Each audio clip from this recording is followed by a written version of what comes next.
मेरा नमस्कार, सबको मेरा प्रणाम। आज दो मुद्दों पे बात करनी है। पहला मुद्दा तो है एक और गारंटी जो आज हम गुजरात के लोगों को दे रहे हैं। हम सब लोग गाय को अपनी माता मानते हैं, गाय की पूजा करते हैं, लेकिन जिस तरह से गुजरात के अंदर गाय के साथ अनदेखी हो रही है, दुर्व्यवहार हो रहा है, वो बड़े दुख की बात है। पिछले कुछ महीने जब मैं गुजरात में आया, बहुत सारे लोग मुझे मिले, उन्होंने सबने इसके बारे में शिकायत की। दिल्ली में हम लोग हर गाय के रखरखाव के लिए प्रतिदिन 40 रुपए देते हैं। 20 रुपए दिल्ली सरकार देती है, 20 रुपए नगर निगम देता है। आम आदमी पार्टी की सरकार बनेगी गुजरात के अंदर, तो हर गाय के रखरखाव के लिए हम लोग 40 रुपए प्रति गाय प्रतिदिन के हिसाब से देंगे।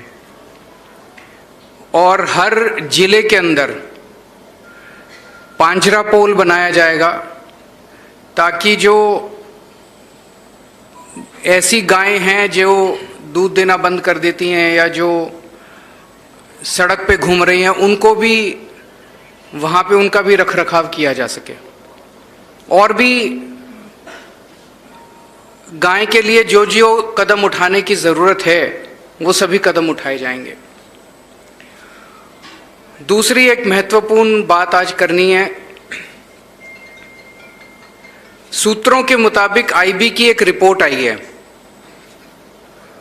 उस रिपोर्ट में गुजरात में आम आदमी पार्टी, आज अगर गुजरात में चुनाव हो तो गुजरात में आम आदमी पार्टी की सरकार बन रही है।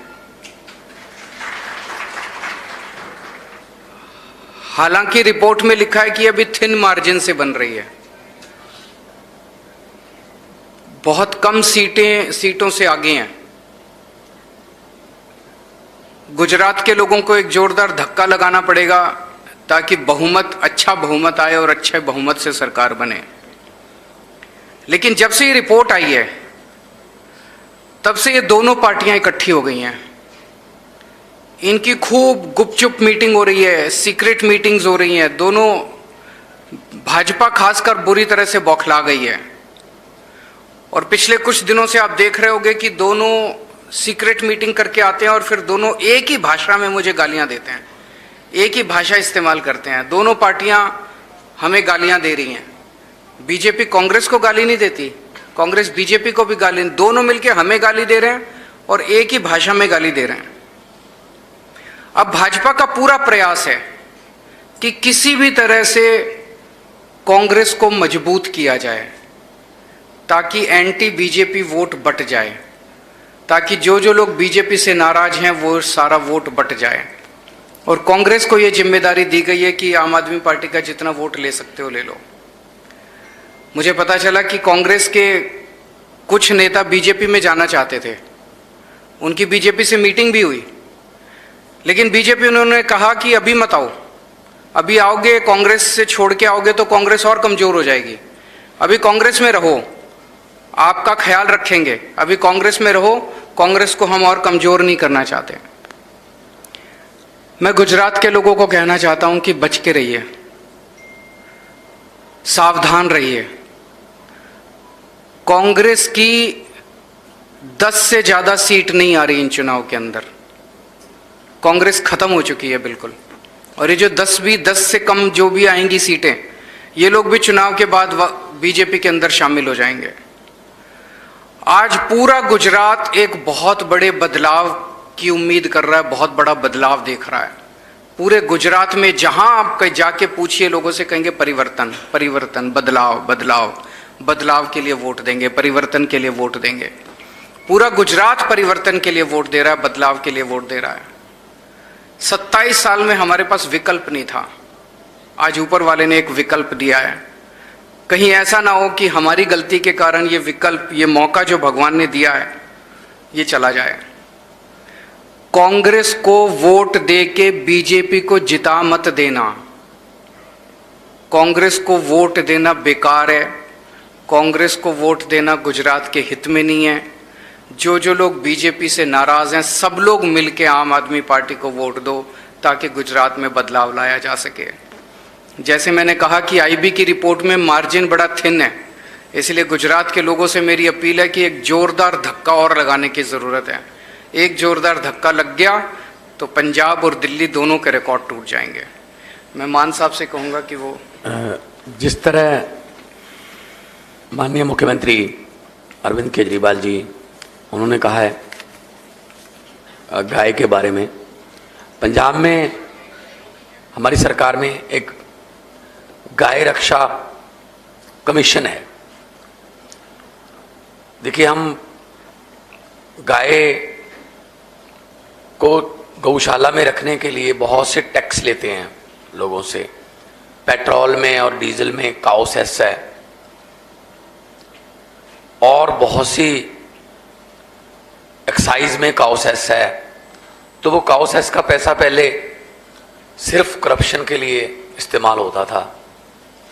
जो गौशाला है उसमें वो गाय जो दूध देना बंद कर देती है उनको छोड़ देते थे सड़कों पर, और सड़कों पर हादसे हर रोज होते हैं। कभी किसी गाड़ी के सामने गाय आ गई, गाय भी जान से गई और पूरा परिवार कई बार जान से हाथ धोता है। और वो गाय जो हैं अगर शहर में है तो प्लास्टिक खाती हैं और बीमारियां उनको लगती हैं। बहुत ही तड़प तड़प के मौत उनकी सड़क पर होती है। और खेतों में भी जब ये 100 सवा 100 का जो झुंड है जाता है तो फसलें खराब होती हैं। तो हमने गाय रक्षा कमीशन जो है उसको मजबूत कर दिया। उसको पूरे पंजाब के जो गौशाला हैं गवर्नमेंट एडेड हैं उनको बता दिया कि आपको अगर ज़मीन चाहिए हम और ज़मीन दे देंगे, शेड चाहिए हम और शेड दे देंगे। और चारा, पंजाब के लोग क्योंकि बहुत दान करने में बहुत विश्वास रखते हैं, जैसे लंगर लगाते हैं, चारा बहुत ज़्यादा चारा आ जाता है पुण्य के रूप में कि जी हम दसबंद बोलते हैं, हमारे 10वां हिस्सा अपनी कमाई में से भी 10वां हिस्सा, फसल में से भी 10वां हिस्सा वो निकालते हैं। तो गाय रक्षा कमीशन जो है उसको हम बहुत मजबूत कर रहे हैं और सभी गौशालाओं को बोल दिया है कि आपने ऐसा नहीं करना है कि किसी गाय को आप इसलिए छोड़ दो कि आपके पास चारा नहीं है या आपके पास उसको रखने की जगह नहीं है।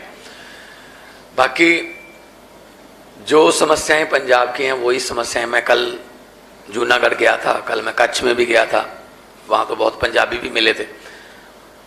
पूरे देश की समस्याएं आपस में मिलती जुलती हैं। हमारे यहाँ भी खेती की दिक्कत है, हमारे यहाँ भी जय जवान और जय किसान का नारा लगता है, यहाँ भी लगता है।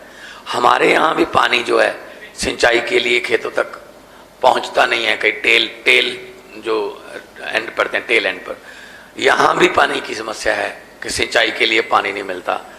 हमारे यहाँ भी करप्शन है, यहाँ भी करप्शन है। हमारे यहाँ भी सरकारी स्कूल का इन्होंने बेड़ा गर्क किया, यहाँ भी यही हाल है। हमारे यहाँ भी हॉस्पिटल का वही हाल है जहाँ गुजरात में है। और कल मैं कुछ सड़कों पर गया, जूनागढ़ में भी गया, कच्छ में भी गया, गांधीधाम में, मतलब मैंने सड़क में गड्ढे बहुत देखे थे लेकिन गड्ढों में सड़क पहली बार देखी है। मतलब इतना बुरा हाल है रोड्स का। तो ये सब कुछ ठीक हो सकता है, कोई खजाने में कमी नहीं होती। 2.5 लाख करोड़ से ज़्यादा बजट है स्टेट का। जब दिल्ली में अरविंद केजरीवाल जी ने मुख्यमंत्री के तौर पे ओथ ली थी तो 28,000 करोड़ बजट था, महज 28,000 करोड़। अगले साल मनीष सिसोदिया जी ने जो वित्त मंत्री थे उनसे व्यापारियों से बात की, तब बैट होता था, बैट 12.5%, अब जीएसटी आ गई, बैट को 7.5% कम कर दिया, 5% बैट रह गया। लेकिन व्यापारियों को बोला कोई रेड राज नहीं होगा, टैक्स दे देना। बैट 7.5% कम करके 2,000 करोड़ की इनकम बढ़ गई थी, लोग पैसे देने लगे ईमानदारी से। सो अगर ईमानदार सरकार हो तो सब कुछ हो सकता है, बिजली मुफ्त हो सकती है। पंजाब में हमने कर दी 1 जुलाई से 17,000 से ज़्यादा नौकरियां हमने पंजाब में नियुक्ति पत्र दे दिए। कच्चे मुलाजम बहुत है पंजाब में जो कॉन्ट्रैक्ट पे हैं। मुझे पता चला यहाँ तो पुलिस भी कॉन्ट्रैक्ट पे है। तो हमारे यहाँ कुछ मुलाजिम हैं 30,000 से ज़्यादा जो कॉन्ट्रैक्ट पे हैं, उनको हम पक्के करेंगे। आउटसोर्सिंग का ज़माना जो है वो ख़त्म करेंगे हम, क्योंकि आउटसोर्सिंग वाले बीच में से पैसे खाते हैं। गवर्नमेंट उतनी सैलरी देती है लेकिन वो आगे नहीं देते, कॉन्ट्रैक्ट साइन करवा लेते हैं। तो सबको पक्की नौकरी मिलनी चाहिए। और पंजाब में हमने करप्शन के लिए एक हेल्पलाइन नंबर जारी किया। बहुत से फ़ोन आते हैं, हर रोज़ गिरफ्तारियां होती हैं। अब लोगों जो अफसर हैं जो सरकारी दफ्तरों में, उनको अब ये एहसास होने लगा कि अब तो सिर्फ वेतन पर ही गुजारा करना पड़ेगा। और अभी गुजरात में आए, कल जितने इकट्ठ मैंने देखे अपने आप लोगों के आना, ये नई कहानी लिखने का संकेत है। मुझे तो लग ही नहीं रहा था मैं गुजरात में हूँ। ऐसा ही माहौल, बिल्कुल ऐसा ही माहौल 2022 में इलेक्शन से 1 महीना पहले पंजाब में था। तो नई कहानी लिखने के लिए गुजरात के लोग तैयार बैठे हैं। पहले उनके पास कोई ऑप्शन नहीं थी, सिर्फ एक ही बटन था। अब बटन अगर बदल गया तो किस्मत बदल जाएगी। कोई क्वेश्चन अगर है तो? हाँ, कुछ सभी लोगों को गांधी जयंती की बहुत बहुत शुभकामनाएं। लाल बहादुर शास्त्री जी का भी आज जन्म दिवस है, उसकी भी बहुत सारी बहुत शुभकामनाएं।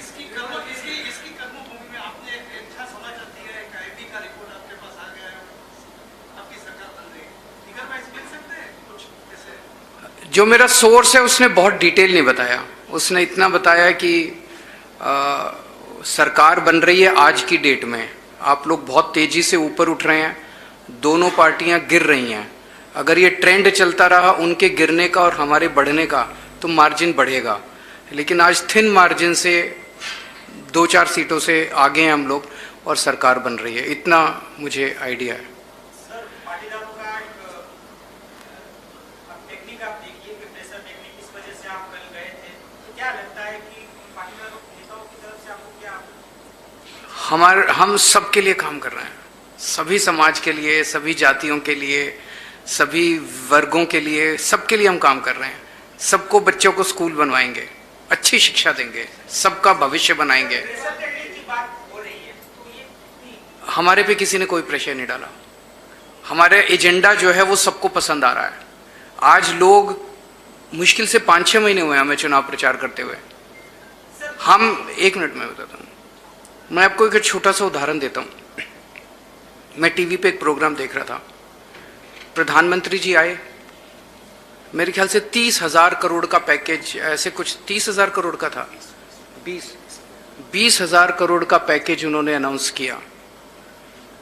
एक आदमी वहां से, उनकी सभा से बाहर निकल रहा था, उससे एक टीवी वाले ने पूछा, तो क्या आपको लगता है कि गुजरात में विकास हुआ? उसने कहा हाँ जी हुआ, बहुत हुआ। तो उसने कहा कि देखिए आज इतने 1,000 करोड़ का पैकेज देके गए हैं, तो बहुत विकास हुआ। तो उसने कहा कि वोट दोगे बीजेपी को? उसने कहा नहीं, वोट नहीं दूंगा। अच्छा, क्यों नहीं दोगे? कहते विकास तो हुआ, मुझे क्या मिला? उसके तो बच्चों को रोजगार नहीं मिला ना, उसकी तो बिजली सस्ती नहीं हुई ना, उसको तो महंगाई से छुटकारा नहीं मिला ना, उसको तो स्कूल नहीं मिले ना। आज हम वो बड़ी बड़ी बातें करते हैं बीजेपी वाले, बड़ी बड़ी बात, आम आदमी को क्या लेना देना? इतने 1,000 करोड़ का पैकेज, ठेकेदारों की ऐश हो गई, मंत्रियों की भी ऐश हो गई, नेताओं की ऐश हो गई, इतने 1,000 करोड़ का पैकेज। जनता को चाहिए मेरे बच्चे को अच्छी शिक्षा मिल जाए, मेरे घर में कोई बीमार हो तो अच्छा इलाज मिल जाए, मेरे बच्चे को रोजगार मिल जाए, मेरा बिजली पानी सस्ती हो जाए, इतनी महंगाई हो रही है, गुजारा नहीं चल रहा। वो बात हम लोग कर रहे हैं, वो लोगों के दिल को छू रही है। आज तक कभी किसी ने की नहीं, और ये लोग कर ही नहीं सकते, बिकॉज इन्होंने कभी करके ही नहीं देखी। हम करके आए हैं, दिल्ली में की, पंजाब में की, अब गुजरात में करेंगे।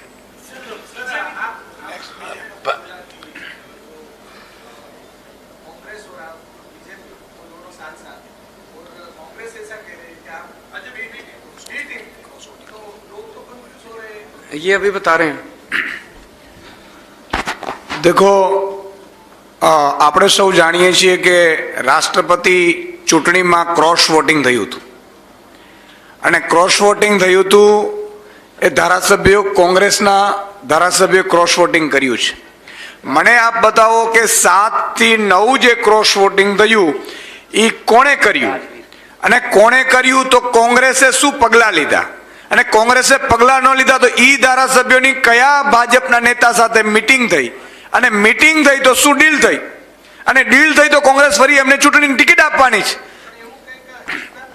एक और भी बात है, अभी गोवा में कांग्रेस के 11 एमएलए थे, 11 में से 8 बीजेपी में चले गए. आम आदमी पार्टी के 2 एमएलए थे, 2 अभी आम आदमी पार्टी में हैं. तो पूरे देश में हम लोग देख रहे हैं कि कांग्रेस बेसिकली तो अब बीजेपी की जेब में बैठी है. बीजेपी जब चाहती है जितने जितने उसको चाहिए होते हैं उतने खरीद लेती है, बाकी स्टॉक में रखती है वहां पे.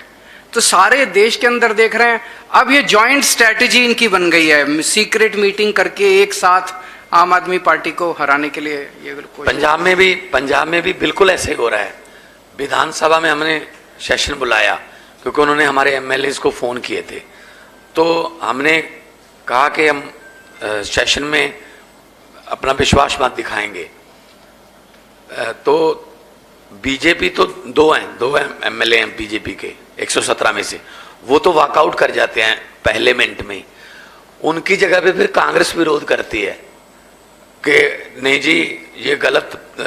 कांग्रेस बीजेपी की भाषा बोलती है, मतलब कांग्रेस बीजेपी की तरफ से बोलती है. ऐसे लगता है जैसे कांग्रेस आई नहीं, कांग्रेस बीजेपी ब्रैकेट में.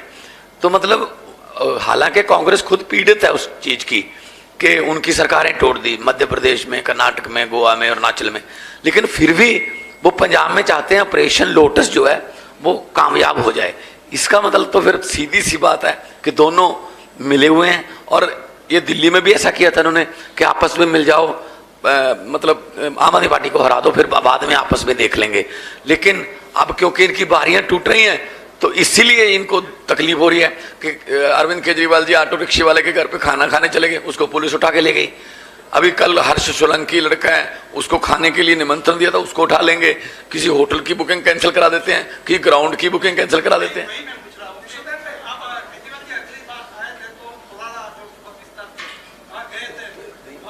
बिलाना डाटा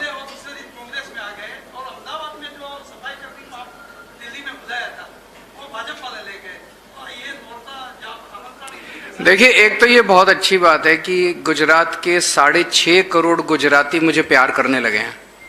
चाहे वो कांग्रेस का हो चाहे बीजेपी का हो, सब मुझे खाने पे बुलाते हैं और मैं सबके घर जाता हूँ. मुझे कोई लेना देना या कौन किसको वोट देता है, जिसको मर्जी वोट दे, जिसको उसका मन करे उसको वोट दे. मैं कभी किसी के घर कोई मेरे को आप मुझे कल खाने पे बुलाएंगे, मैं आपसे पूछूंगा नहीं कि आप कौन सी पार्टी को वोट देते हैं. मैं आपके घर में पूरे सत्कार के साथ खाने के लिए. एक मिनट सुनिए सुनिए सुनिए, ये मैं सबके घर जाऊंगा.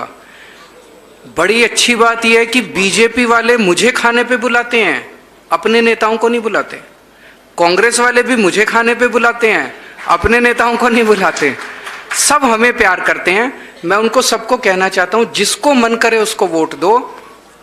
जब हमारी सरकार बनेगी हम 6.5 करोड़ गुजरातियों की सरकार होंगे. हम उनकी बीजेपी वालों की भी बिजली माफ करेंगे, कांग्रेस वालों को भी महंगाई से छुटकारा दिलाएंगे. हम उनके बच्चों के लिए भी अच्छे स्कूल बनाएंगे, कोई भेदभाव नहीं करेंगे. सब हमारे हैं. ये पार्टीबाजी बेकार की बात है.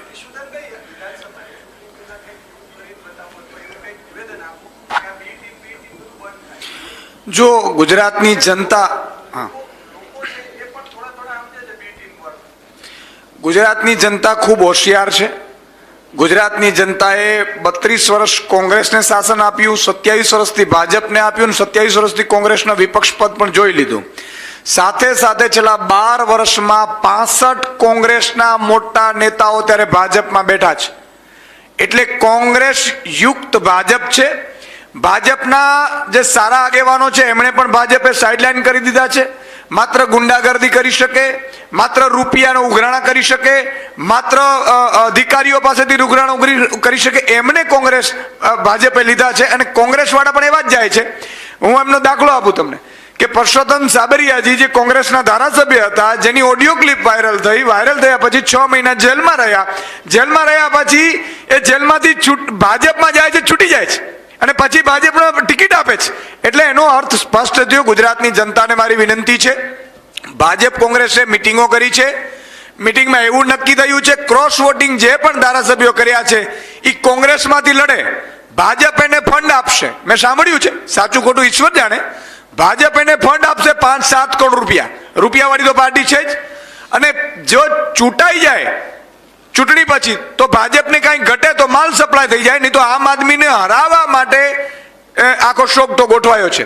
ગુજરાતની જનતાને અપીલ કરું છું કે ભાજપ અને કોંગ્રેસ બે એકબીજાની ટીમો છે, એ આપણે સાબિત કરી દીધું છે.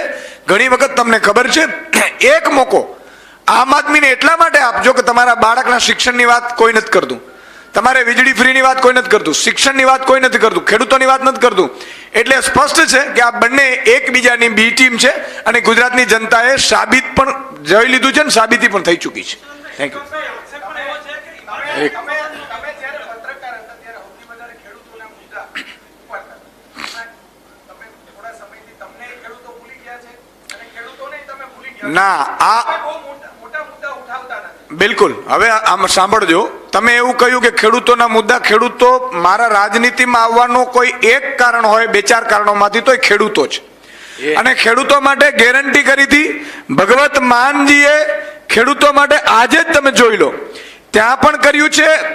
દિલ્હીમાં પણ 50,000 રૂપિયા હેક્ટરે ત્યાં જમા થઈ જાય છે, જ્યાં જેનો ખેડૂતને નુકસાન થાય છે. ગુજરાતમાં પહેલી જ કેબિનેટમાં ખેડૂતોના 2 લાખ રૂપિયા માફ કરી દેવામાં આવશે. ખેડૂતોને નવાજૂની કરવા માટે એકે ધક્કો નહીં ખાવો પડે, ઓટોમેટિકલી નવાજૂની થઈ જશે. સાથે સાથે ખેડૂતોને જે વ્યાજ 0%, 5 લાખ સુધીનો આવશે, 0% વ્યાજે આવશે. અને ખેડૂતોએ બિલકુલ ચિંતા કરવાની જરૂર નથી. 1.5 વર્ષની અંદર તમામ ખેડૂતોને સિંચાઈનો પાણી મળે, એની જવાબદારી પણ આમ આદમી પાર્ટી લે છે. ખેડૂતને શિક્ષણ, આરોગ્ય તો બધું મળશે જ. સાથે સાથે 3 પાક લઈ શકે એવી વ્યવસ્થા, 12 કલાક વીજળી અને પૂરતું પાણી 1.5 વર્ષમાં મળી રહે એવી વ્યવસ્થા આમ આદમી કરવાની છે. આના મોટો ખેડૂતોનો મુદ્દો શું હોઈ શકે ઉઠાવવાનો? Thank you. ये मेरे पास, आप लोग डाटा मांग रहे थे, ये मेरे पास पंजाब का एक डाटा है. अभी पंजाब में 6 महीने हुए हैं. 1 जुलाई से हमने 300 यूनिट पर मंथ हमने फ्री कर दिया सबको. तो 600 यूनिट 2 महीने का, क्योंकि 2 महीने का साइकिल है हमारे, 2 महीने का बिल आता है. टोटल हमारे पंजाब में 72,66,540 घर हैं, मीटर हैं बिजली के. 72,66,540. अभी सितंबर में, क्योंकि जुलाई और अगस्त का बिल सितंबर में जनरेट होता है, उसमें से 49,93,326 का बिल 0 आया है. परसेंटेज बनती है 68.71. अभी सर्दी आएगी नवंबर और दिसंबर की, और भी कम कंजप्शन हो जाएगी. देश में पहली बार होगा कि पंजाब में 90% से ज़्यादा जो हाउस होल्डर हैं, जो मीटर जिनके लगे हुए हैं, उनकी बिजली माफ हो जाएगी. अगर पंजाब में कर सकते हैं, यहाँ क्यों नहीं कर सकते? इतनी एनर्जी है. Thank you.